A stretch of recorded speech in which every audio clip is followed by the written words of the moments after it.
नमस्कार, मैं अमित और आप देख रहे हैं आंखें न्यूज 24। आइए नजर डालते हैं आज के महत्वपूर्ण खबरों पर। सिलीगुड़ी में बिहारी छात्रों के साथ मारपीट ने लिया राजनीतिक रंग। भाजपा बोली, इस मामले पर चुप क्यों है तेजस्वी। उपेंद्र कुशवाहा ने कहा, ग्राउंड जीरो पर जाकर लोकसभा चुनाव के नतीजे की जा रही है समीक्षा। शराबबंदी के बावजूद पिछले एक साल में लगभग 5.5 लाख विदेशी पर्यटक पहुंचे बिहार। गया पुलिस ने किया साइबर अपराध का बड़ा खुलासा। और इंडो नेपाल बॉर्डर पर बाढ़ का हाई अलर्ट।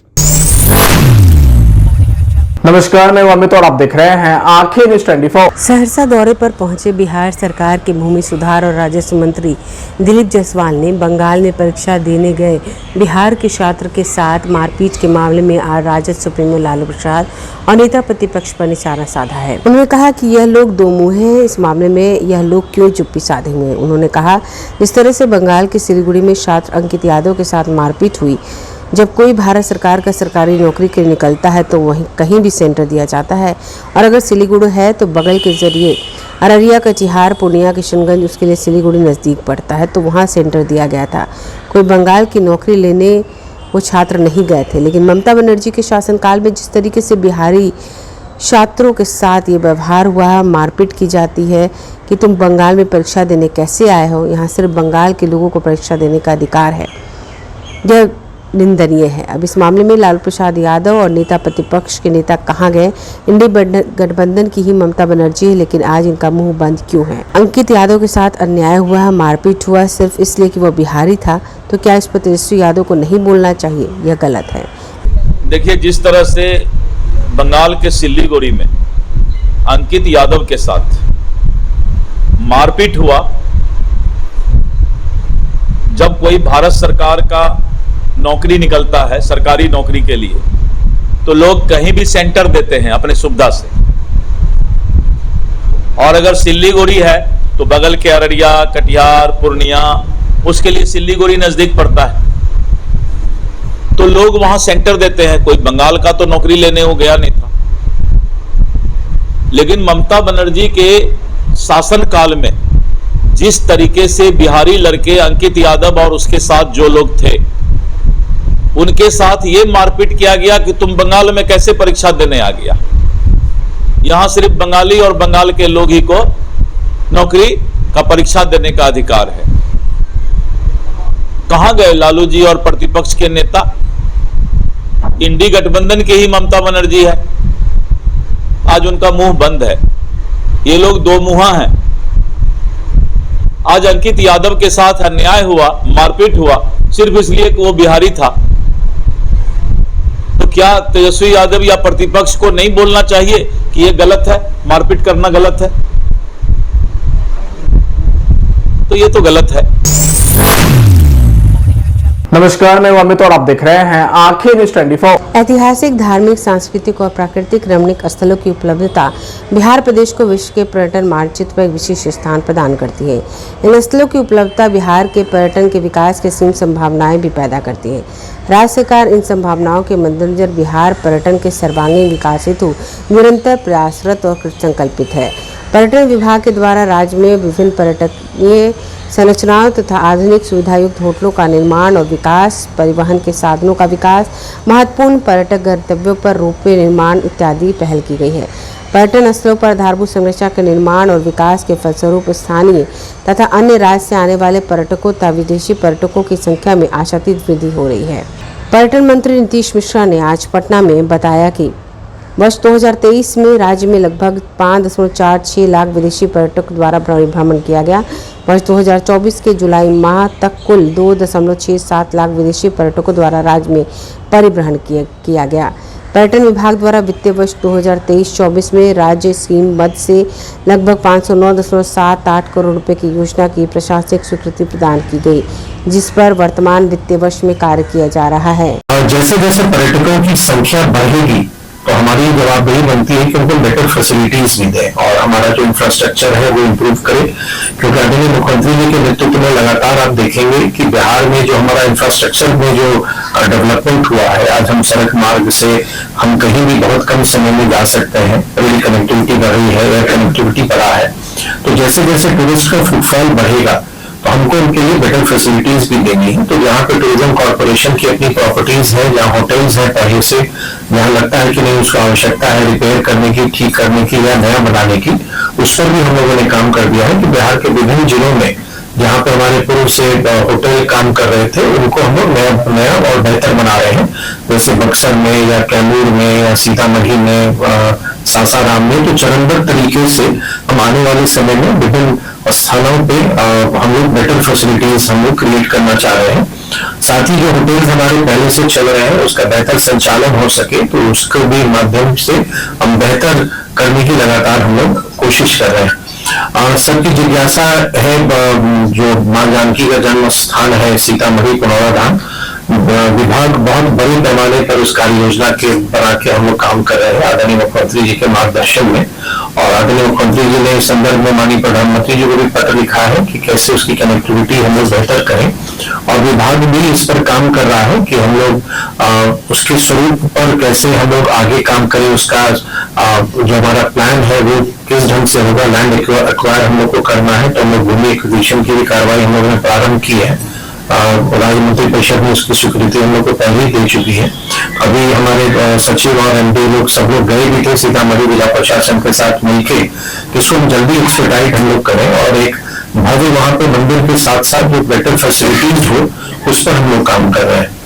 तो एक ये है, और साथ ही जो हमारे आने वाले समय में जैसे अभी आप श्रावणी मेला हमारा संपन्न हुआ और अभी पितृपक्ष चल रहा है, पितृपक्ष मेला, तो लगातार जिला प्रशासन के साथ एक बेहतर समन्वय करके जो श्रद्धालु आ रहे हैं उनको एक अच्छे अनुभव के साथ वो बिहार से जाए, वो हमारा लगातार प्रयास है। फिर बहुत बड़ा फिर बोधगया में फिर जब ये कालचक्र प्रारंभ होता है तो फिर वहां पे फिर हमारी बहुत बड़ी जवाबदेही बनती है कि जो अंतर्राष्ट्रीय स्तर से लोग आते हैं, तो हमारी कोशिश है कि टूरिज्म विभाग अपनी जवाबदेही का निर्वहन करते हुए एक बेहतर बिहार की छवि को हम प्रस्तुत करें, एक जो ब्रांड बिहार है उसको हम लोग स्टैब्लिश करें। और जैसा भी पर्यटन नीति के बारे में लोकेश जी ने आपको बताया, हम आग्रह आपको करेंगे कि बहुत ही आकर्षक नीति है और बहुत सारे लोगों ने इस बात की सराहना की है कि विभिन्न राज्यों में जो पॉलिसी है इंसेंटिव्स की, उसमें बिहार की पॉलिसी बहुत बेहतर है और सबसे आकर्षक है।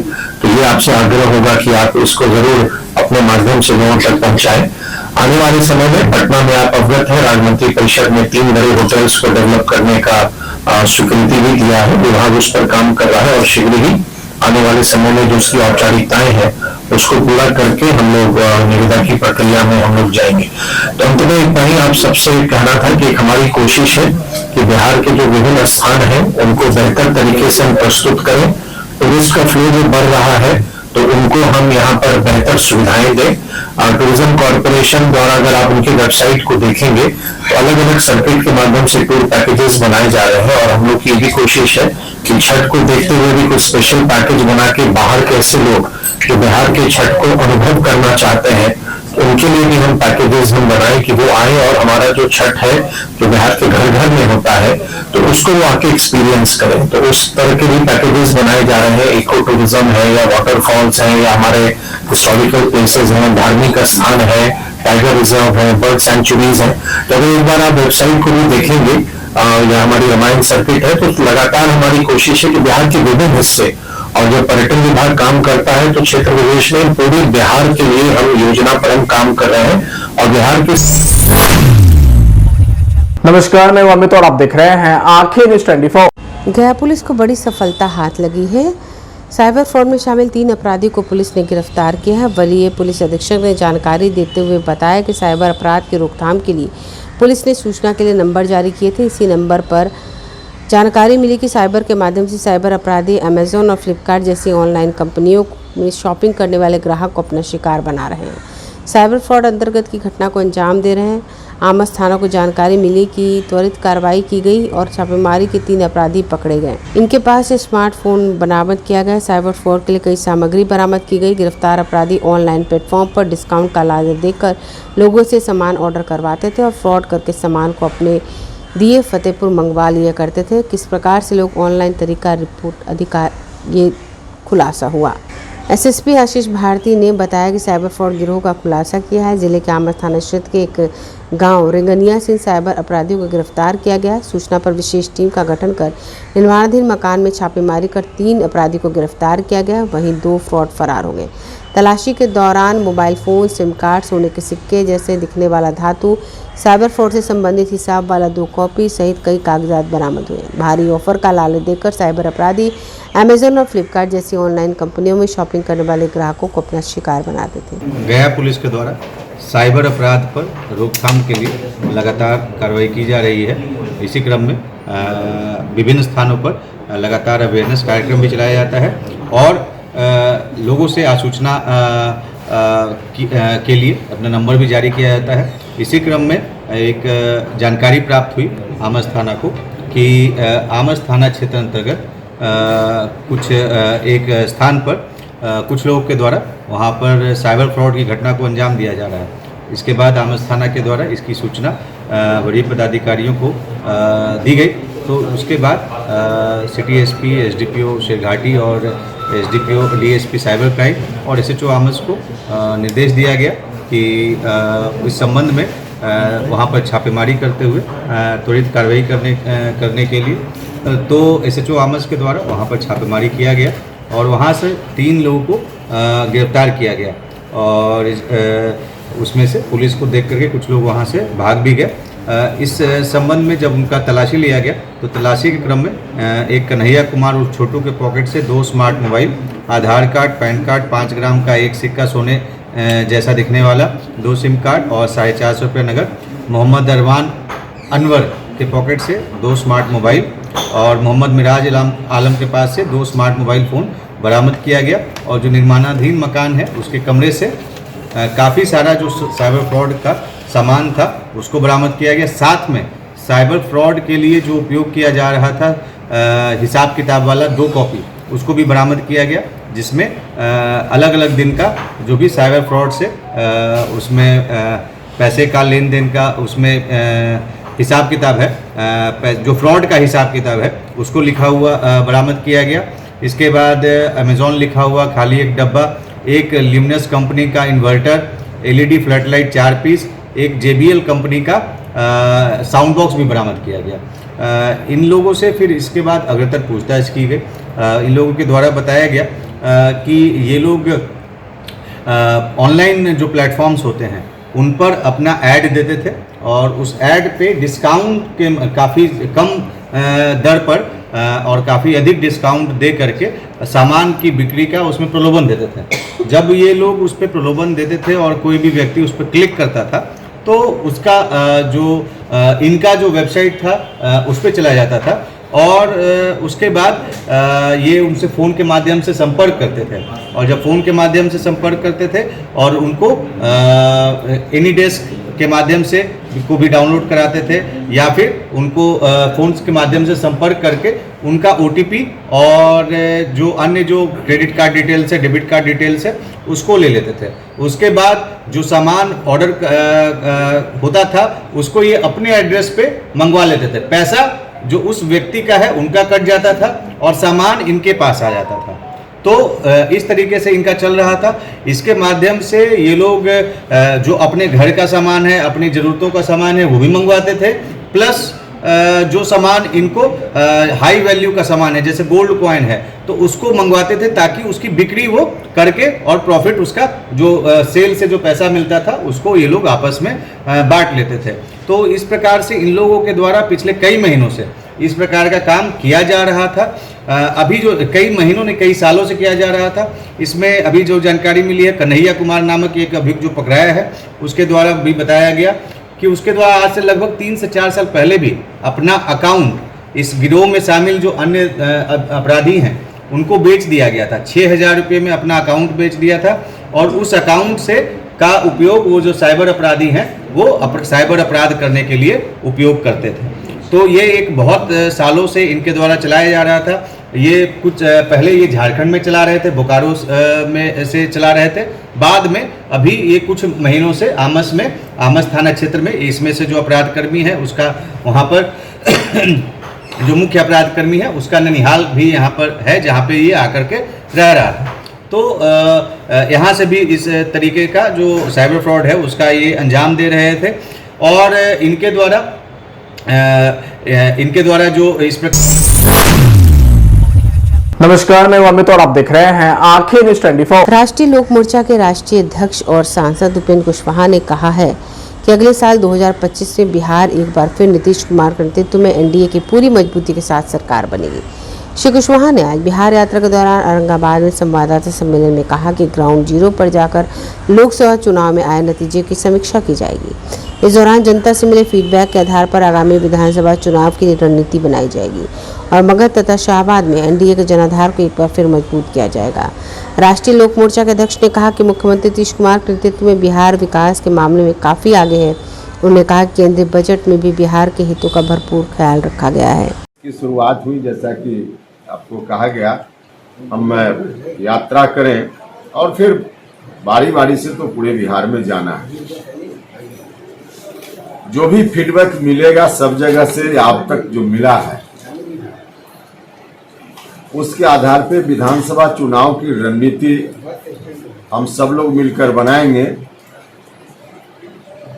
हमारी कोशिश है कि अगले वर्ष जो विधानसभा का चुनाव होना है उसमें मजबूती से एनडीए अपनी जीत दर्ज कराए और फिर से बिहार में एनडीए की सरकार बन पाए, क्योंकि आज इसकी नितांत आवश्यकता है। लोकसभा चुनाव के लिए तो पूरा देश था, कहीं थोड़ी कमी भी रह गई तो चलिए एनडीए की सरकार खुशी है कि देश में बन गई। बिहार में अगर कोई इलाका भी कमजोर पड़ता है विधानसभा चुनाव में एनडीए के लिए तो पूरे परिणाम पर इसका असर पड़ सकता है। इसलिए इसको दुरुस्त करना बहुत ही आवश्यक है। कब तक चलेगा? नहीं, यात्रा तो चलेगी बीच में, क्योंकि पर्व त्योहार भी बहुत सारा है, उसके चलते भी थोड़ा व्यवधान आएगा, लेकिन हम लगता है 2 से 2.5 महीना में पूरे बिहार की यात्रा पूरी हो पाएगी। बिहार की जनता ने उनको बहुमत से लाकर 2010 में सिर्फ 22 सीट पर क्यों पटक दिया था? बिहार की जनता ने उनको देखा है, उसके हिसाब से परिणाम भी, अपना डिसीजन भी बिहार की जनता ने उनके बारे में सुनाया। तो जो 2005 के पहले बिहार की स्थिति उन्होंने बना दी थी, वोट तो लिया विरासत बचाने के नाम पर, लेकिन आज पूरे परिवार के लोग वोट की यात्रा क्यों कर रहे हैं? क्यों ऐसी स्थिति बन गई? भरना था बिहार के खजाने को और भरने लगे अपने परिवार की तिजोरी को। यही विरासत बचाने की बात हुई क्या? वोट तो जरूर लिया विरासत बचाने के नाम पर, लेकिन किया क्या? इसलिए यह बात ठीक है कि शुरुआती दौर में लालू जी ने कुछ अच्छा काम जरूर किया। 2090 में जब पहली बार आए कुछ दिनों तक, लेकिन उसके बाद जनता की ताकत का गलत इस्तेमाल करके बिहार को भूल गए और सिर्फ अपना परिवार उनको ध्यान में रहा। यही करने के लिए फिर बिहार की जनता उनके साथ हो रही क्या? देखिए, चुनाव परिणाम विपरीत आया है इस इलाके में, मगध और शाहबाद के इलाके में। नमस्कार, मैं अमित और आप देख रहे हैं आंखें न्यूज़ 24। पश्चिम चंपारण के बगहा में एक बार फिर वर्ल्ड रिटर्न को लेकर इंडो नेपाल बॉर्डर पर हाई अलर्ट जारी किया गया है, जिसके मद्देनजर प्रशासन की बेचैनी बढ़ गई है। दरअसल नेपाल के देवघाट से 5 लाख क्यूसेक पानी छोड़े जाने की सूचना पर गंडक बराज नियंत्रण कक्ष से सतर्कता बढ़ती जा रही है। वहीं जलस्तर की निगरानी में अभियंताओं की टीम जुटी हुई है। बताया जा रहा है नेपाल समेत आसपास के इलाकों में हो रही भारी वर्षा के बाद गंडक नदी का जलस्तर बढ़ने की संभावना है, जो शुक्रवार दोपहर तक 3.5 लाख क्यूसेक तक पहुंच सकता है। हालांकि फिलहाल गंडक नदी में दोपहर 1 बजे तक 1,10,000 क्यूसेक पानी का डिस्चार्ज हो रहा है, लेकिन नेपाल की तराई में क्षेत्र में हो रही भारी वर्षा और देवघाट नेपाल से पानी छोड़े जाने को लेकर अलर्ट किया गया है। लिहाजा 28 सितंबर तक जल संसाधन विभाग और प्रशासन की ओर से हाई अलर्ट जारी किया गया है। खुद जिलाधिकारी दिनेश कुमार राय और गंडक बराज के अधीक्षण अभियंता नवल किशोर भारती मॉनिटरिंग कर रहे हैं। जल संसाधन विभाग की टीम को 24 घंटे सतत निगरानी के निर्देश दिए गए हैं, क्योंकि नेपाल से पानी छोड़े जाने के बाद उत्तर बिहार समेत चंपारण के दियारा समेत निचले इलाकों में फिर एक बार बाढ़ की आशंका गहरा सकती है। लिहाजा निचले इलाकों को खाली कर ऊंचे और सुरक्षित स्थानों पर जाने की अपील की गई है। वहीं नदी तट पर नहीं जाने की सलाह दी गई है, जबकि निजी और छोटे नाव के परिचालन पूरी तरह बंद रहने के आदेश दिए गए हैं।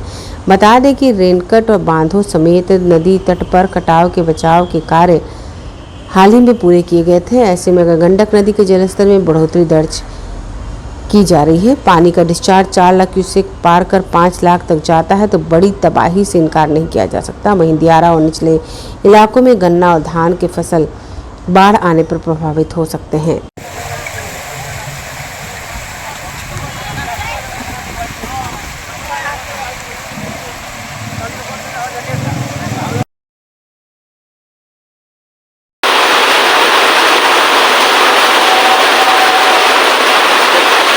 अगर आप भी अपने दुकान, प्रतिष्ठान, school, college, coaching centre, restaurant, cafe का विज्ञापन देना चाहते हैं, वो भी किफ़ायती दर पर, तो आंखें न्यूज़ 24 लेकर आया है आपके लिए एक सुनहरा मौका। आंखें न्यूज़ 24 न्यूज़ पोर्टल की दुनिया में बिहार का सबसे उभरता हुआ चैनल, जहां बिहार झारखंड से जुड़े तमाम बड़ी खबरें देखने को मिलती है। तो देर किस बात की, आज भी जुड़े आंखें न्यूज़ 24 के साथ। संपर्क करें हमारे व्हाट्सएप नंबर 8935876430 पर।